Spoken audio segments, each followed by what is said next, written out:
नमस्कार. विदर्भ न्यूज 365 मध्ये मी सुनील भोळे आपलं स्वागत करतो. व्यक्तिविशेष आमचं एक खास सदर आहे. ते व्यक्तिविशेष. या व्यक्तिविशेषमध्ये आम्ही आपल्याला वेगवेगळ्या क्षेत्रातील यशस्वी लोकांची भेट करून देत असतो.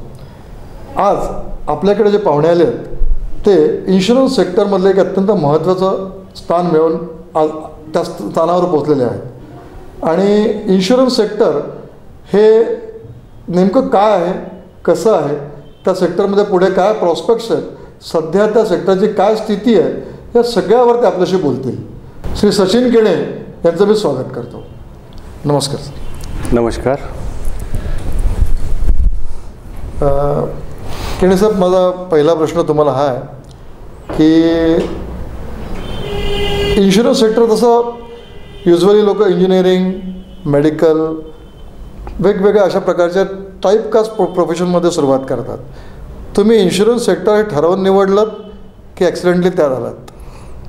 इन्शुरन्स सेक्टर हे माझ्यासाठी ॲक्सिडेंटली तयार झालं. बरं. बट जेव्हा मी म्हणजे माझा जो जन्म आहे हा एकदम अत्यंत पुअर फॅमिलीतला आहे. बरं. हां, त्यामुळे कसं होतं की मी वयाच्या 13 वर्षापासून काम करतो, ॲट द एज ऑफ 13. बरं. हां, माझी आई दुसऱ्यांकडे पोळ्या लाटायची, तिच्यासोबत मी दुसरीकडे जायचो, त्यांच्यासोबत माझा परिचय झाला. आणि माझं एक वैशिष्ट्य होतं की मला लोकांशी बोलायला खूप आवडतं. बरं. हां, त्यामुळे मला लोकांशी मैत्री करणे, संपर्क करणे, त्यांच्यासोबत संबंध ठेवणे हे माझा एक छंद होता. आणि पुअर फॅमिलीतनं असताना मी अत्यंत बऱ्याच ठिकाणी नोकरी केली, कामं केलेत. म्हणजे साधारणतः वय 21पर्यंत मी इन्शुरन्स इंडस्ट्रीला नव्हतो. 21पर्यंत मी म्हणजे तुम्हाला सांगण्यात मला दुःख होणार नाही की माझा लास्ट जॉब हा लिकर इंडस्ट्रीमध्ये होता, ॲज अ सेल्समन. म्हणजे मी दारू विकायचो काउंटरवरती उभं राहून. हां हां हां. अच्छा, दारू विकायच्या रेट. हां, yes. Me as a salesman म्हणून कंट्री लिकरला होतो. बरं. त्यानंतर त्याच्या आधी भारतीय कॉलेजला मी जॉब केला. त्यानंतर बऱ्याचशा ठिकाणी म्हणजे साधारणतः आज माझा जो अनुभव आहे हा 23-25 वर्षाचा जवळजवळचा माझा अनुभव, वर्किंग एक्सपिरियन्स आहे. काय होतं की जेव्हा मी सेल्समन म्हणून as a insurance industry join केली तेव्हा लास्ट जॉब माझा लिकरचा होता.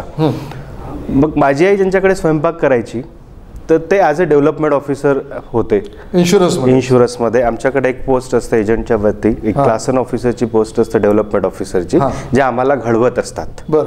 हां, तर त्यांच्याकडे आई माझी स्वयंपाक करायची आणि त्यांनी मला लहानपणापासून पाहिलं होतं. आणि त्यांची इच्छा होती की सचिन, त्यांच्या वडिलांनीच मला लिकर इंडस्ट्रीला टाकलं होतं. ओके. की बा तू हा एकमेव मुलगा आहे, या बाईला, ही खूप कष्टाळू बाई आहे, हिला कुठेतरी आपण, हा मुलगा जर लिकर इंडस्ट्रीला जातोय आणि कुठेतरी जर हा बिघडला तर या बाईचं आयुष्य उद्ध्वस्त होईल. तर त्यांनी मला इन्शुरन्स इंडस्ट्रीबद्दल सांगितलं. बरं. आणि मग त्यांनी मला अमरावतीचे जे नंबर 1 डेव्हलपमेंट ऑफिसर आहेत श्री विनोदजी चांडक, जे गेल्या 25 वर्षापासून अमरावतीमध्ये इन्शुरन्स सेक्टरमध्ये काम करतात आणि आजपर्यंत त्यांना कोणी बीट नाही करू शकलं, अशा गृहस्थाची माझी भेट करून दिली. आणि त्यांच्याकडनं मग मला विम्याची एजन्सी देण्यात आली. ग्रेट. म्हणजे तुमचं असं काही ठरवून नव्हतं, तुम्ही त्या पद्धतीने हळूहळू या क्षेत्रात एंट्री केली? हळूहळू. आणि हे सगळं करताना तुमचं एज्युकेशनल बॅकग्राऊंड काय होतं? माझं education background always part time राहिलेलं आहे. मी नेहमी पार्ट टाईम शिक्षण घेतलं. ओके. हां, म्हणजे मी जेव्हा 10th होतो तेव्हा मी जॉबला जॉईन झालो. 8पासून माझा जॉब जॉईन झाला, 8 क्लासपासून. बापरे. हां, मी 10thला होतो तेव्हा डॉक्टर प्रकाश शिटणकर यांच्याकडे जॉब करायचो पॅथॉलॉजी लॅबमध्ये. आणि माझी 10thची जी एक्झाम होती ती पण अशी होती की मी सकाळी मॉर्निंग 10:30-10ला पेपर राहायचा, 9:30ला शटर खाली करायचो आणि मग जायचो एक्झाम द्यायला. दुपारी 1-1:30ला परत यायचो, पुन्हा शटर उघडं करायचं आणि मग तो आपला अभ्यास पण तिथेच करायचा. म्हणजे जस्ट अ पार्ट टाईम. माझं शिक्षण पूर्ण पार्ट टाईम झालं. मी कॉलेज एज्युकेशन जे होतं माझं ते सुद्धा भारतीय महाविद्यालयात नोकरी करून केलं. बरं. हां, मी तिथेच जॉब करायचो आणि तिथेच नोकरी करायचो. डेली वेजेसला मी तिथेच होतो. थोडक्यात आपण असं म्हणूया की तुम्ही प्रचंड स्ट्रगल करून आता या स्थानाला पोचला आहात, असं म्हणू शकता. मला तुम्हाला असं विचारायचं होतं की इन्शुरन्स सेक्टरमध्ये जवळजवळ आज एक 20 ते 22 कंपन्या काम करतात. बरोबर आहे. पण तुम्ही LICशी संबंधित आहात. हो. LICची विश्वासार्हता जी टिकून आहे इतक्या वर्ष, याला तुम्ही काय व्याख्या करायची का आहे? LICचं कारण सगळ्या कंपन्या या MDRTच्या अंडर आता सध्या काम करतात, IRDच्या. असं असताना LICचंच वेगळं पण का टिकून आहे अजून? LICचं जे वेगळं पण टिकून आहे ते आहे तिची सात्विकता. हे सात्विकता म्हणजे काय नेमकं? मला तर LIC सात्विकता म्हणतो सात्विकता हा शब्द आहे का आपण बरेचसे जगामध्ये लोक बघतो त्यांना कुठल्या लोकांना सात्विक म्हटलं जाते.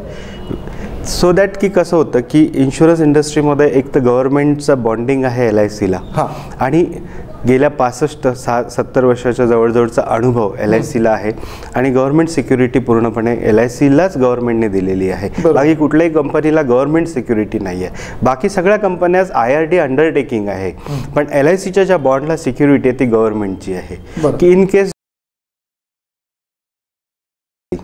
जशी कुठली तुम्ही प्रायव्हेट इन्शुरन्स कंपनी मी बोलू इच्छित नाही पण LIC बद्दलच आपण बोलायला पाहिजे. नंतर गुंडाळले बरेचसे कोलॅब झाले. सो दॅट की LICचं असं आहे की उद्या जर LICला दिवाळा झाला तर LICचा प्रत्येक क्लायंट हा करोडपती होईल.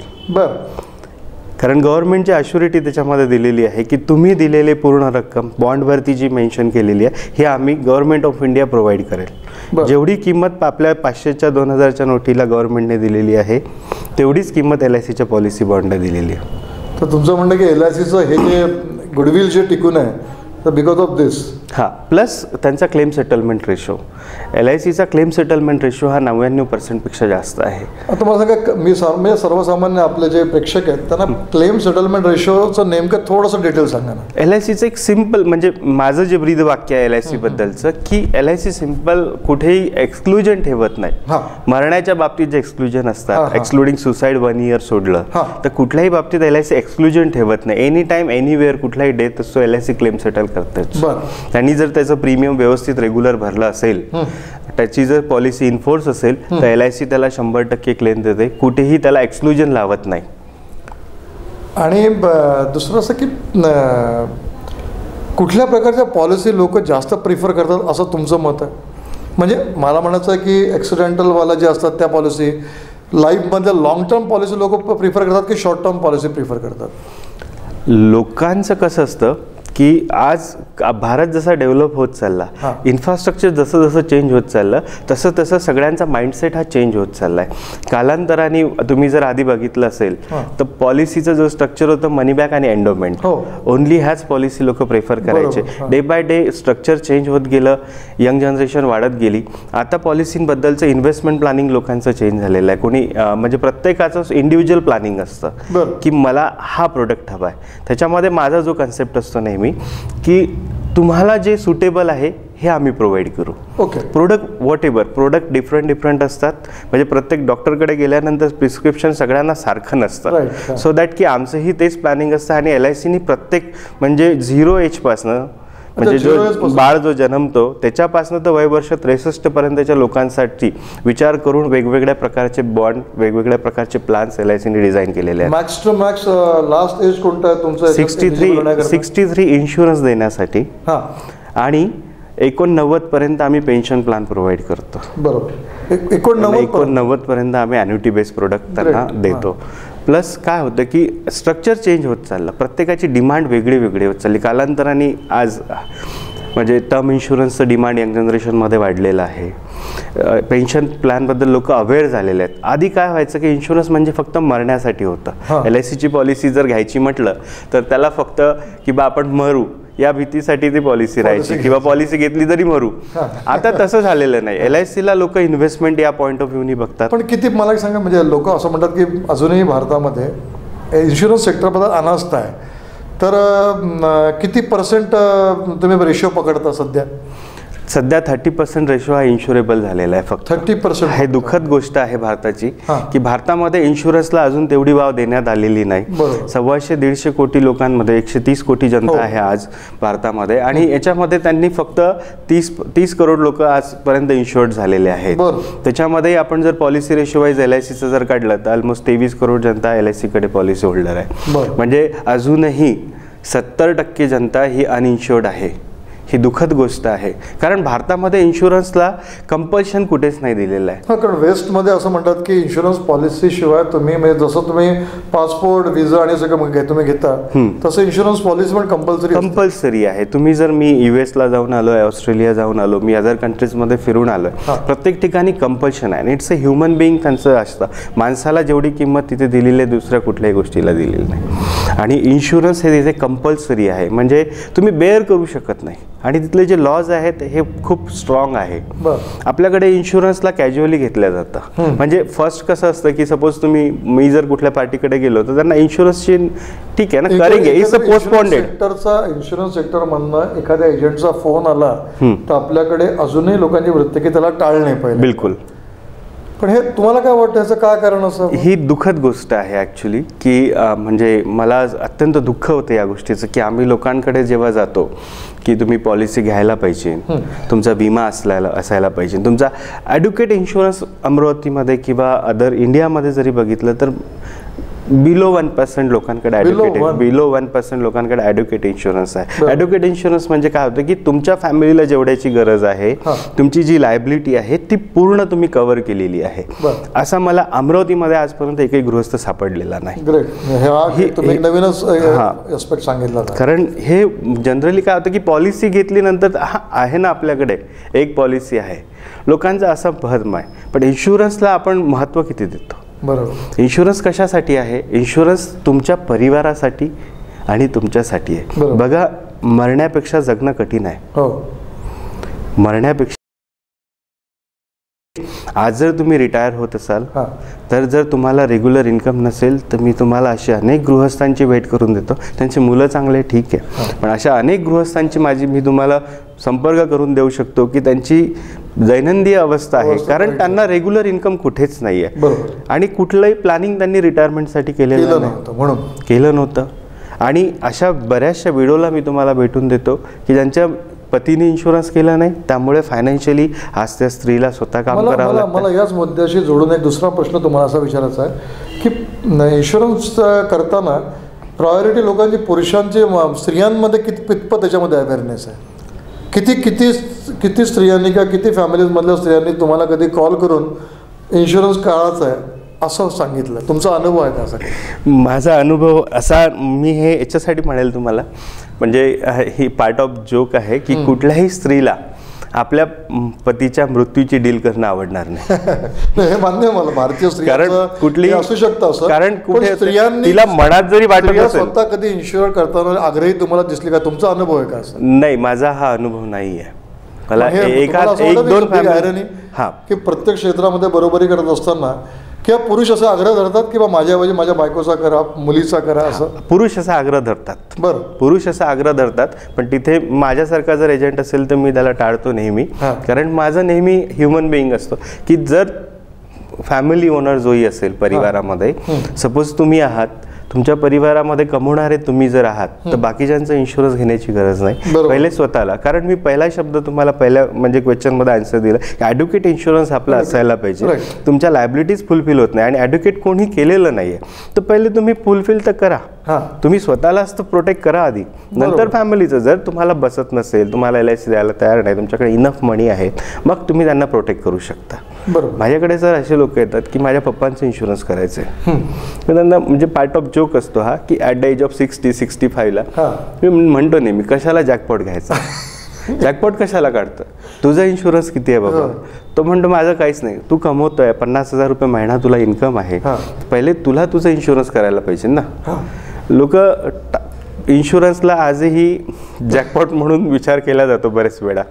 आधी काय व्हायचं की एजंट व्हायचं, आता ॲडवायझर हा कन्सेप्ट आलेला आहे की तुम्ही तुमच्याकडे कोणाला उभं करणार घरी, की तुम्हाला तुम्ही आता सपोज मी एक प्रश्न तुम्हाला विचारतो, म्हणजे तुम्हीच आतापर्यंत मला प्रश्न विचारला, एक प्रश्न मी पण विचारतो की जर तुम्हाला एक डॉटर आहे, तिला जर उद्या हॉस्पिटलाइज करायचं काम पडलं किंवा कुठली ट्रीटमेंट द्यायचं काम पडलं, तर तुम्ही काय प्रेफर करणार? बरोबर, कोणाकडे जाणार? एजंटकडे जाणार किंवा डॉक्टरकडे जाणार? त्या तुम्ही डॉक्टर आज हॉस्पिटलाइज करायचं तर तुम्ही डॉक्टर शोधाल ना, तर कुठला डॉक्टर शोधाल तुम्ही?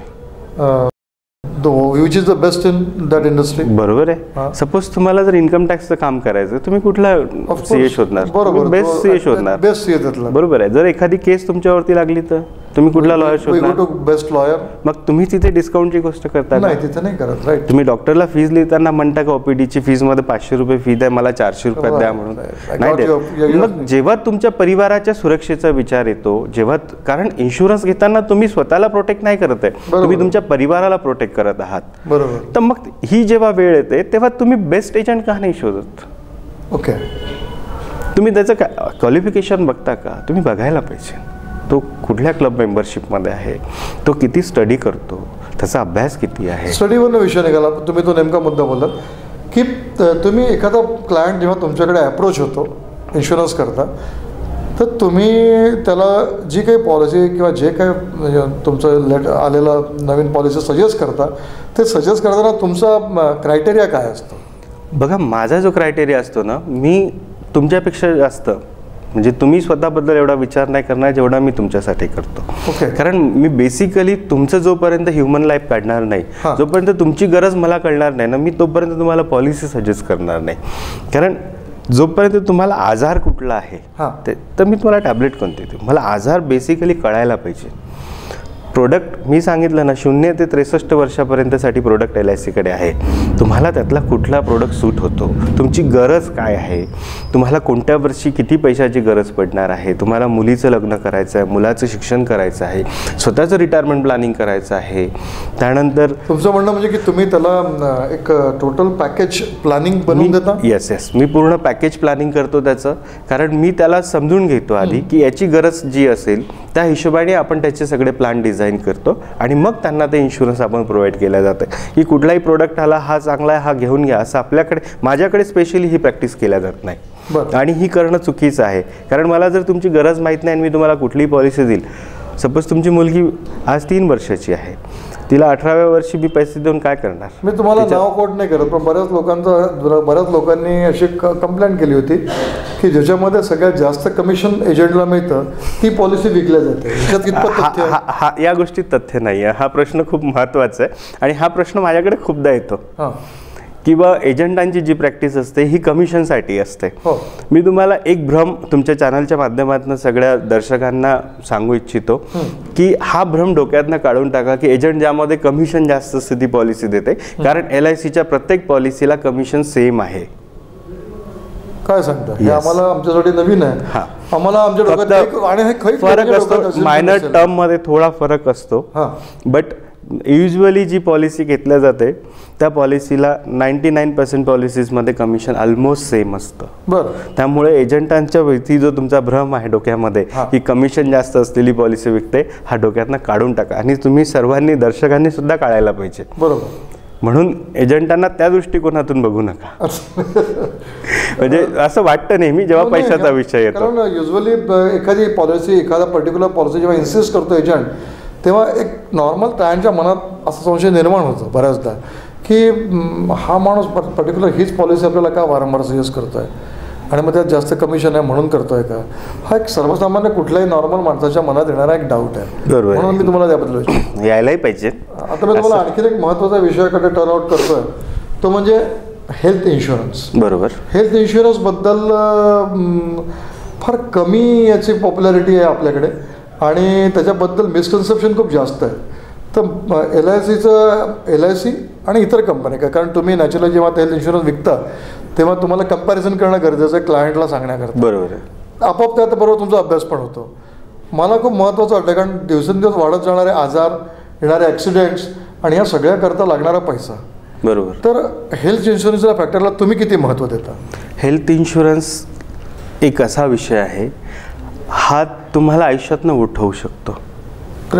कारण एक जरी तुमच्या फॅमिलीमध्ये आजार आला, कुठलाही आजार असो, तर तुम्ही बघत असाल की लोकांचं पूर्ण सेव्हिंग संपून जातं. म्हणून हेल्थ इन्शुरन्स प्रति अवेअरनेस येणं फार गरजेचं आहे. तुम्ही जर कुठल्याही कंट्रीमध्ये गेले तर तुम्हाला एअरपोर्टला उतरायच्या आधी तुमच्याकडे हेल्थ इन्शुरन्स असलं पाहिजे. ट्रॅव्हल इन्शुरन्स तुमच्याकडे असलं पाहिजे. It's a compulsion. कारण त्यांना माहिती आहे की medical expenses too much huge आहे. पण तिथे कंपल्शन आहे, आपल्या इथे कंपल्शन नाही आहे. कारण आपल्याकडे बऱ्याचशा गव्हर्नमेंटच्या योजनासुद्धा चालतात आणि त्या हेल्थ इन्शुरन्सप्रती अवेअरनेससुद्धा नाही आहे. हेल्थ इन्शुरन्स मी सगळ्यांना सजेस्ट करेल की लाईफ इन्शुरन्सपेक्षाही पहिले तुम्ही हेल्थ इन्शुरन्स घ्यायला पाहिजे. बरोबर. कारण मरणानंतर सावरणं सोपी आहे, पण मरणाच्या दारात पोचलेल्या माणसाला वापस आणण्यासाठी जो पैसा लागतो तो आपल्याकडे असला पाहिजे. ज्याच्याकडे तो पैसा नसतो तो माणूस निघून जातो.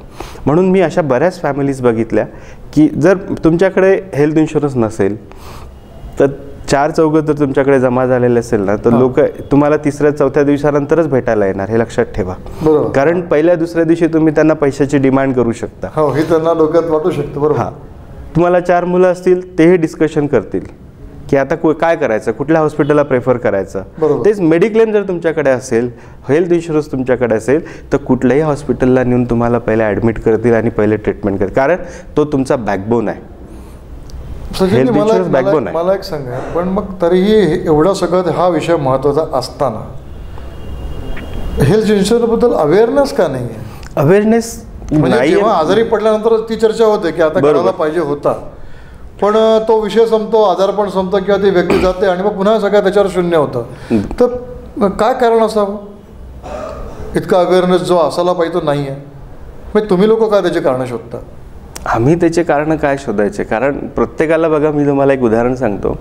माझ्याकडे जे लोक येतात हेल्थ इन्शुरन्स घ्यायला, स्वतःहून जर कोणी आलं ना तर आम्हाला पहिले त्याला विचारावं लागतं, बाबा घरात काय झालं नेमकं. अच्छा. म्हणजे जर तर त्याच्या आईला कोणीतरी नी रिप्लेसमेंट सांगितलं असतं, कोणीतरी त्याच्या बाबांना बायपास करायला सांगितलं असतं. म्हणजे कुठला जरी डिसीज आल्यानंतरच त्याला हेल्थ इन्शुरन्सची आठवण येते. मग माझं म्हणणं हे असतं की तुम्ही डिसीज येण्याची वाट कशासाठी बघता? आधी घेऊन ठेवा, कारण कुठल्याही पॉलिसीला 2 वर्ष वेटिंग राहतं. 2 वर्षानंतरच ती पॉलिसी ॲक्टिवेट होते फुल फोर्समध्ये सगळ्या डिसीजसाठी. मी माझी स्वतःचा हेल्थ इन्शुरन्स, जेव्हा मी इन्शुरन्स इंडस्ट्रीला आलो तेव्हा मी 2008 माझं हेल्थ इन्शुरन्स सुरू आहे. आणि माझं स्वतःचंच नाही तर माझ्या पूर्ण फॅमिलीचं हेल्थ इन्शुरन्स आहे. मला 3 वेळा काम पडलं. आणि माझं हेल्थ इन्शुरन्सचं बघा बॅकबोन कशासाठी, मी काय म्हणतो की मला स्वतःला एकदा काम पडलं. मी डॉक्टर आशिष डगवार सरांकडे ॲडमिट झालो होतो. तर मी त्यांच्याकडे गेल्यानंतर बघा आपली पॉवर काय असते हेल्थ इन्शुरन्स. मी त्यांना म्हटलं की तुमच्याकडे जी महागडी रूम आहे ना तीच मला पाहिजे, मला AC पाहिजे, मला TV पाहिजे. तीच जर मला स्वतः बेअर करायची असती तर तेच जर पैसे मला बेअर करायचे असते. कारण मला माहिती आहे महागडी रूम का घ्यायची आहे, कारण हेल्थ इन्शुरन्स बेअर करणार आहे. मला चांगली सर्व्हिस का हवी आहे, कारण हेल्थ इन्शुरन्स बेअर करणार आहे. जर माझं हेल्थ इन्शुरन्स नसतं तर नाही. मला याला अटॅच मला एक तुम्हाला असा प्रश्न विचारायचा आहे की हेल्थ इन्शुरन्स शब्द काढला की कॅशलेस पॉलिसी, कॅश पॉलिसी, त्याला अटॅच हॉस्पिटल्स, हे सगळे 1 to 1 निगडीत गोष्टी आहेत. बरोबर आहे. आता कॅशलेस पॉलिसी म्हणजे काय प्रकार असतो? कॅशलेस पॉलिसी म्हणजे अशी असते की नेटवर्क हॉस्पिटल्स म्हणतात त्याला. नेटवर्क हॉस्पिटलमध्ये तुम्ही जर गेले आणि तुमच्याकडे पर्टिक्युलर कुठल्याही कंपनीचं हेल्थ इन्शुरन्स किंवा मेडिक्लेम असेल तर तुम्ही त्या मेडिक्लेमचं कार्ड जेव्हा काउंटरला दाखवाल त्यानंतर तिथनं पूर्ण ट्रीटमेंट त्या कार्डच्या माध्यमातून तुमची होईल. त्याला म्हणतात कॅशलेस. तुम्हाला तिथे रुपीज पे करायची गरज, त्यासाठी तुम्हाला आधी काही डॉक्युमेंट्स किंवा असं काही नाही. नथिंग. कॅशलेसमध्ये सगळ्यात सिम्पल थेरपी आहे. तुमचा ID कार्ड त्यांना द्यायचं, तुमचं जे मेडिक्लेमचं ID कार्ड आहे ते तुम्ही त्यांना प्रोव्हाइड करायचं. ती कंपनी जर ती हॉस्पिटल जर नेटवर्क हॉस्पिटलमध्ये असेल तर तेच हॉस्पिटल तुमच्या पूर्ण ट्रीटमेंटची काळजी घेते, तुमच्या क्लेम सेटलमेंटची काळजी घेते. तुम्हाला कुठलीही काळजी घ्यायची गरज नाही. आणि या सगळ्याच्या अंडर कुठल्या कुठल्या डिसीजेस कव्हर होतात? सगळेच डिसीज कव्हर होतात, इन्क्लुडिंग कॅन्सर. सगळेच डिसीज, ऑल डिसीज कव्हर असतात. बरं. कॅन्सर कुठलं, तुम्हाला जर स्किन कॅन्सर असेल तर तो कव्हर ना. सर्जिकल जे असतं ना ते कव्हर ना. सर्जिकल म्हणजे ज्याला आपण म्हणू स्किन रिलेटेड किंवा आर्टिफिशियली जे तुम्ही आहे. कव्हर काय नसतं, तुमचे तीत आहे, बऱ्याचशा लोकांना दात बाहेर असतात, सोमवार घ्यायचं असतं तर ते कव्हर नसतं. कोणाला नोज सरळ करायची असते ते कव्हर, जे आर्टिफिशियल ॲक्ट आहे ते नाही कव्हर होत. बाकी तुमचे सगळे डिसीज कव्हर होतात. तुम्हाला कॅन्सर होऊ द्या, तुमचा बायपास करायचा असेल, सगळ्या. फक्त पॉलिसी नॉर्म्स आणि डायबिटीज सुद्धा कव्हर, एव्हरीथिंग कव्हर होतं. फक्त तुम्हाला त्या नॉर्म्सनुसार त्याच्या टर्म पिरियड्स असतो. प्रत्येक गोष्टीचा एक पिरियड असतो. पॉलिसी घेताना तुम्हाला सांगितलं जातं की हेल्थ इन्शुरन्स तुम्ही जर घेत असाल तर तुम्हाला 2 वर्षापर्यंत कुठल्याही सर्जरीसाठी पैसे मिळणार नाही. बरोबर. कुठल्याही क्लेम तुम्हाला सेटल केला जाणार नाही. Due to accident immediate cover असतं. ॲक्सिडेंटली जरी तुम्हाला काही झालं तर ताबडतोब सुरू होणार. पॉलिसी आज घेतली, उद्या जरी काय झालं तरी ते ॲक्टिवेट राहते. पण बाकी ज्या डिसीज आहेत, पोस्टपोंडेड सर्जरीज आहेत, म्हणजे मी तुम्हाला एक उदाहरण सांगितलं की काही झालं तरच हेल्थ इन्शुरन्स घ्यायचा. तर असे जे कारण आहेत ना, या कारणासाठी 2 वर्षाचा वेटिंग पिरियड कंपन्यांनी ठेवलेला आहे. सचिनजी, मला एक सांगा की तुम्ही LICशी संबंधित आहात, तुम्ही LICवर काम करता. अमरावतीमध्ये हेल्थ इन्शुरन्सचे अटॅच LICशी असलेले हॉस्पिटल्स कोणते आहेत? यादगिरी आहेत, रेडियंट आहे, बोंडे आहे, ऑलमोस्ट टॉपेस्ट हॉस्पिटल जेवढे आहेत ते सगळे आहेत. आणि as soon as you get ill and you go admit ते स्टार्ट होतं. LIC हेल्थ इन्शुरन्समध्ये काम करतं. बरं. हां, health insurance different part, mediclaim is different part. Okay. माझ्याकडे मेडिक्लेमचं पण काम आहे आणि हेल्थ इन्शुरन्सचं पण काम आहे. तर हे दोन्ही डिफरंट पार्ट आहेत. तर हा चर्चेचा जो विषय आहे हा खूप लांब विषय आहे. हो. त्यामुळे ही चर्चा आपल्याला एवढ्या कमी वेळात पूर्ण नाही, मान्य आहे मला हे फक्त आमच्या प्रेक्षकाच्या लक्षात आणून द्यायचं होतं की इन्शुरन्स म्हटल्यानंतर जसं आता लाईफच्याबद्दल आपण चर्चा करतो तसं हे त्याला अटॅच हेल्थ हा एक फॅक्टर आहे. बरोबर. आणि असं जाणवलं की ह्या सगळ्या चर्चा करताना की लोकांचं त्याच्यामध्ये फारसा अवेअरनेस अजून नाही आहे. तो काही झाल्यानंतर जो जागृत व्हायला लागतो. त्यासाठी माझी इच्छा होती की या संदर्भात आपण जो प्रकाश टाकला तो अत्यंत महत्त्वाचा होता. हा सेम जो आस्पेक्ट आहे ना, हा सेम लाईफ इन्शुरन्ससाठी सुद्धा आहे. बरं. की आम्ही तुमच्याकडे येत असताना तुम्ही इन्शुरन्सला पोस्टपोन करता. म्हणजे जर मी तुम्हाला विचारलं की बाबा तुम्हाला आत्ता मी तुम्हाला इन्शुरन्स देतो, तुम्हाला आता कशाची गरज आहे, तर तुम्ही मला लिस्ट दाखवाल. माझ्याकडे कलर TV घ्यायचा आहे. कलर TV तुमच्याकडे ऑलरेडी असतो. तुम्ही म्हणाल मला स्मार्ट TV घ्यायचा आहे. मग आतमधून कॉल येईल आपल्याला फ्रीज घ्यायचा आहे, डबल डेकर घ्यायचं आहे. तुम्ही हे सगळे मला कॅल्क्युलेशन दाखवाल. मला फ्रीज, वॉशिंग मशीन सगळं दाखवाल. घरचा मोबाईल घ्यायचा आहे तुम्हाला, iPad घ्यायचा आहे, तुम्ही सगळं दाखवाल. पण जेव्हा इन्शुरन्सचा विषय येईल ना, तेव्हा इन्शुरन्सचं जे बजेट असतं ना, म्हणजे एक जर आपलं ॲन्युअल बजेट काढलं त्याच्यामध्ये TV, फ्रीज, वॉशिंग मशीन सगळं दिसणार. पण हेल्थ इन्शुरन्स किंवा लाईफ इन्शुरन्स हा सगळ्यात शेवटी दिसेल. त्याच्यासाठी जे बजेट राहील ना ते सगळ्यात शेवटी असतं, सगळ्यात शेवटी. आणि तेही वाचले तर बघू या विचारावरती ते केलं जातं. पण जेव्हा माणूस मरतो तेव्हा सगळ्यात पहिले विचारलं जातं त्याच्याकडे TV आहे का, फ्रीज आहे का, वॉशिंग मशीन आहे का, नाही विचारलं जातं. त्याचा इन्शुरन्स काय, त्याचा लाईफ इन्शुरन्स किती आहे, हा पहिला प्रश्न विचारला जातो. म्हणून फॅमिली बजेटमध्ये सगळ्यात पहिले लाईफ इन्शुरन्सचं बजेट असायला पाहिजे आणि नंतर बाकीचे बजेट्स असायला पाहिजे. कारण हे सगळ्या गोष्टी फिजिकल. मला तुम्हाला एक आणखी महत्त्वाचा प्रश्न विचारायचा आहे. नरेंद्र मोदींचं सरकार आल्यानंतर डिजिटलायझेशनकडे आपण वळलो, बरोबर, ऑनलाईनकडे वळलो आणि आता पॉलिसी बाजार, ऑनलाईन फंडा आणि ह्या सगळ्या प्रकारच्या जाहिरातींचा एक गुगलवर सतत उगम येत असतो. बरोबर. पॉलिसी बाजार आल्यापासून कोणताही क्लायंट किंवा कोणताही व्यक्ती आपल्याला आवडीची पॉलिसी डायरेक्ट पॉलिसी बाजारवर घेऊ शकतो, त्याचे फीचर्स विचारू शकतो. असं असताना तुमच्या व्यवसायावर त्याचा काही परिणाम झाला नाही? बघा, अजूनही ऑनलाईनचा जेव्हा काळ आला ना, तुम्ही बघा फ्लिपकार्ट, ॲमेझॉन ह्या सगळ्या साईट्स आल्यात. लोक काय करतात, आधीच बघतात, शॉपमध्ये जातात, TV बघतो, तिथे तो मोबाईलचा ब्रँड बघतो कुठला आहे, तिथचं मॉडेल बघतो. कारण तुम्हाला ऑनलाईनमध्ये फक्त इमेज दिसतं, बरोबर. तर तो पहिले शॉपमध्ये जातो आणि मग त्याला तिथे डिस्काउंट मिळतं म्हणून तो तिथनं बाय करतो. पण लाईफ इन्शुरन्समध्ये असं होत नाही. कारण लाईफ इन्शुरन्समध्ये क्लेम ऑनलाईन सेटल होत नाही, तो तुम्हाला मॅन्युअलच करावा लागतो. त्याच्यासाठी लिटरसी तेवढी स्ट्रॉंग असायला पाहिजे. त्यासाठी तुमचा जीमेलचा, फेसबुकचा पासवर्ड जो असतो ना तो तुमच्या वाईफकडे असला पाहिजे. बरोबर. हाही महत्त्वाचा पार्ट आहे. ओके. क्लेम तिला समजला पाहिजे की ऑनलाईन कसा करायचा. ती जर इनलिटरेट असेल किंवा तिला कम्प्युटरचं ज्ञान नसेल तर मग ती कशी सेटल करेल. तुमचं म्हणणं की त्याला आणि लिमिटेशन्स आहेत. त्याला लिमिटेशन्स आहे. आणि अजूनही लाईफ इन्शुरन्स हे एजंटच्या माध्यमातूनच घेतल्या जातं. बरं. कारण लाईफ इन्शुरन्स ऑनलाईन कोणी किती % तुम्हाला असं वाटतं की ऑनलाईन घेतलं जातं? नाही घेतलं जातं. तुम्हीच आम्हाला यातलं नेमकं सांगू शकता तुमचा अनुभव. कारण काय होतं की इन्शुरन्स ही आग्रहाची विमा विषय वस्तू आहे. आम्ही आग्रह केल्याशिवाय तुम्ही पॉलिसी घेत नाही. बरोबर. आणि जी आग्रह करूनही लोक घेत नाही ती ऑनलाईन जाऊन स्वतःहून घेईल का खरंच? मला सांगा, इन्शुरन्स कंपन्या बऱ्याचदा जाहिरातीमध्ये लोनचा पण एक ॲस्पेक्ट टाकतात की सहज लोन उपलब्ध होतं. इतकं सहज ते होतं इन्शुरन्स पॉलिसीला लोन इझिली अवेलेबल होतं. किती टक्क्यापर्यंत लोन? LIC मध्ये तर तुम्ही दिल्यानंतर त्याच्या 4 वर्किंग डेज 5 वर्किंग डेजमध्ये तुमच्या अकाउंटला फंड क्रेडिट. किती टक्के LICचा एक क्रायटेरिया असतो की तुम्ही जेवढं काही प्रीमियम भरलेलं आहे तुमचं 50% प्रीमियम भरला असेल तर 50,000 पर्यंतचं लोन आम्ही त्याला अवेलेबल करून देतो. ओके. म्हणजे त्याचा एक फॉर्म्युला असतो स्पेशली. रेट ऑफ इंटरेस्ट काय असतं साधारण?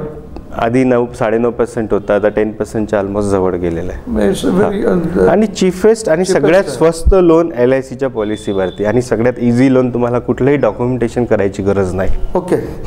आणि कालांतराने LIC एवढी अपडेट होत चालली आहे ना सर, की आता तुम्हाला ब्रांचशी किंवा एजंटशी पण संपर्क करायचा का, तुमच्या एका क्लिकवरती सगळ्या गोष्टी अवेलेबल आहेत. तुम्ही मोबाईलवरून सगळ्या गोष्टी करू शकता, आणि अपग्रेडेड चाललेला आहे सगळं. डिजिटलचा जो फायदा झाला ना, हा सगळ्यांनाच झाला, आम्हालाही झाला. पण पॉलिसी विकतानाच फक्त डिजिटल यूज होत नाही, कारण तो विकावं लागतं, घेत नाही. प्रत्येकाची रिक्वायरमेंट वेगळी असू शकते, आणि तुम्हाला वाचावं लागतं ना प्रत्येक ठिकाणी. इथे आम्ही समजावून सांगतो. मधल्या काळामध्ये एक असा पूर्ण एक हे चालत आला, प्रवाह चालत आला की साधारणतः फेब्रुवारी मार्च मध्ये हायेस्ट पॉलिसी विकल्या जातात. बरोबर. आणि त्याच्यामध्ये व्यापाऱ्यांचं इंटरेस्ट टॅक्स डिडक्शन करता असतं किंवा पगारदारांचा. बरोबर. अजूनही तो सगळा प्रकार तसाच चालू आहे सगळं? नाही सर, आता मी म्हटलं ना की इंडिया ग्रोविंग कंट्री आणि अपडेट होत चाललेली आहे. तर आता 12ही महिने इन्शुरन्सबद्दल अवेअरनेस यायला लागली आहे. नाही असं तुम्ही आता म्हणू नका. इन्शुरन्समध्ये आता लोक डिमांड करायला लागले, स्वतःहून मागायला लागले. प्लस काय होतं की आपल्याकडे फायनान्शियल इयर कॅल्क्युलेशन्स व्हायचे, आणि आधी टॅक्स कोणाला लागायचा?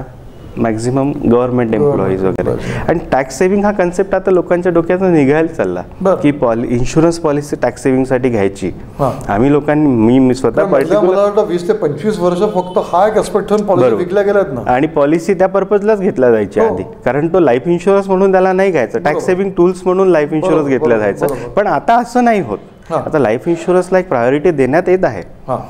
तो लाईफ इन्शुरन्स टॅक्स सेव्हिंग म्हणून नाही घेत. हा मिळतोय, हा ॲडिशनल बेनिफिट आहे. हा, बट तो आता कस्टमर जो जनरेशन येत आहे ती अपग्रेडेड आहे, तिला लाईफ इन्शुरन्सचं महत्त्व कळायला लागलं आहे. बरोबर. आणि लोकांचे स्वतःहून फोन पण येतात. आता एक आणखीन उत्सुकतेचा विषय की आपण सगळेच न्यूजपेपरमध्ये वाचत असतो की कुठला तरी एजंटचा एक फोटो असतो, त्याच्याखाली लिहिलं असतं की हा पुन्हा यावर्षी करोडपती झाला. वारंवार दरवर्षी करोडपती होणाऱ्या लोकांचे फोटो असतात, नाव असतात.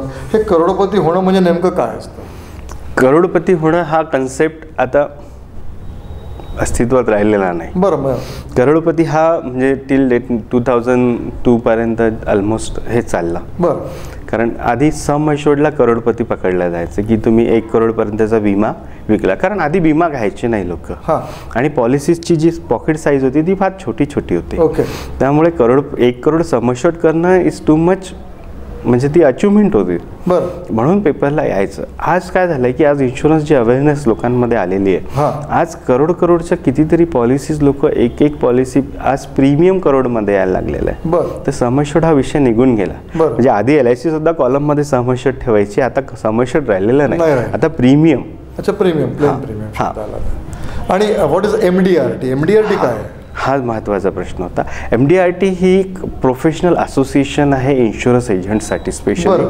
हिला मॅनेज करतं US ची एक असोसिएशन आहे, मिलेनियम डॉलर राऊंड टेबल.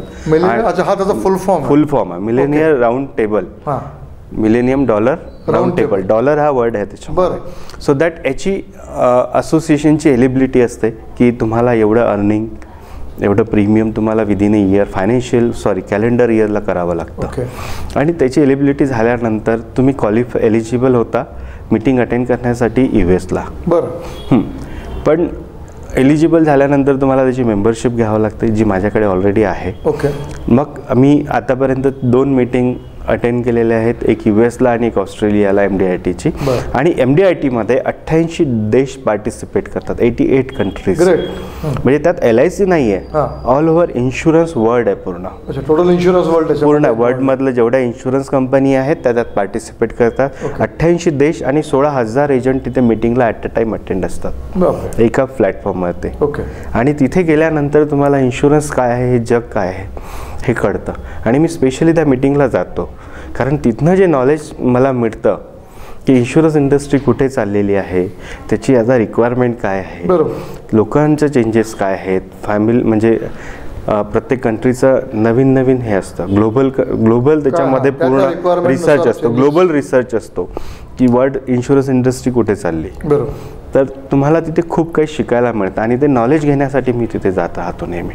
तुम्ही TOT साठी प्रयत्नशील आहात. TOT करता आणि फार मानाचं आहे, पण नेमकं TOT म्हणजे काय?